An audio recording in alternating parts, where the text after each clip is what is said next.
Менә соңгы яңалыклары, соңгы китаплар Гөлзифа Бакиеваның Сибирский татары туганнар. Бу Клара Кучковская белән сез инде таныш. Сибир телендә яза. Менә шуның соңгы басылып чыккан китабы туганнар. Милләт язмышы, әнә күрсәтәлем. Фәрзәнә апа. Милләт язмышы китабы. Бу Фәүзия Бәйрәмованыкы. Бу китап сатылуда бар. Әгәр теләүчеләр булса, 500 сум ладно, это уже другой. Алырга мөмкин. Розалия ханым бер-ике сүз әйтеп китмәссезме?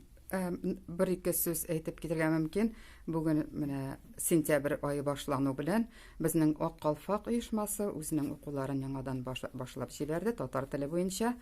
Анда инде татар теленең нечкәлекләрен өйрәнүдә, кайбер сүзләрне өйрәнүдә, китаплар уку, төрле әдипләр белән танышу, аларның әсәрләре белән танышуда менә бүген инде Гаяз Исхакыйның әсәрләре белән танышу һәм аның турында бераз сөйләшү үзара. Шундый чарага берничә ханым җыелды. Эш вакыты бөтенесе дә килә алмады, әлбәттә Калфакта без күпләр хәзер. Монда берничә без җыелдык. Фәгыйлә ханым. Мин Фәгыйлә Чумарова беренче мәртәбә беренче дәрес узганда, быелгы дәресне башлап җибәргәндә кызларга инде сөйләп үттем.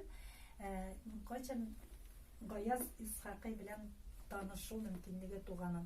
Мәктәп программасына, уку программасына кертелмәгәнлектән мин Гаяз Исхакый исемле язучы барлыгын белгән дә юк идем.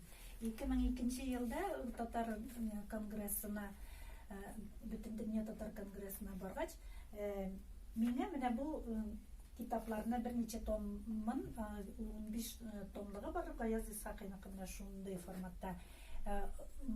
Барлык 15 томы булмаса да, 5 томын мин үзем белән алып кайта бәхетенә ирештем. Шул нияттә Гаяз Исхакыйны укып белдем, үзем өчен шундый олы шәхес буларак бөек язучыны ачтым. Дулкынлану, катыш, соклану, катыш шундый хисләр тудырды аныкы әсәрләре. Аеруча иң беренче кулыма алып укыган әсәр менә шушы 3нче томлыгында Теләнче кызы булып иде. Инде Теләнче кызы дигән исеме ук мине үзенә тартып алгач, инде шул баланыкы, кызныкы язмышын беләсем килеп, мин иң беренче тәүге мәртәбә укыган шул Теләнче кызы иде. Аннан соң инде аныкы Зөләйха, күпләр белгән инде атаклы Зөләйха драмасы белән дә таныштым. Мулла абзый исемле әсәре һәм башка бик күп әсәрләре белән таныштым. Хәзер инде теләгем минеке үзебезнең ханымнарга алар Гаяз Исхакый турында күбрәк тулырак белсеннәр дип, бергәләп укыйбызмы әллә теләгәннәре өйләренә алып укыйлармы?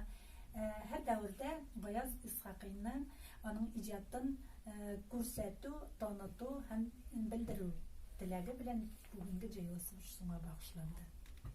Булды?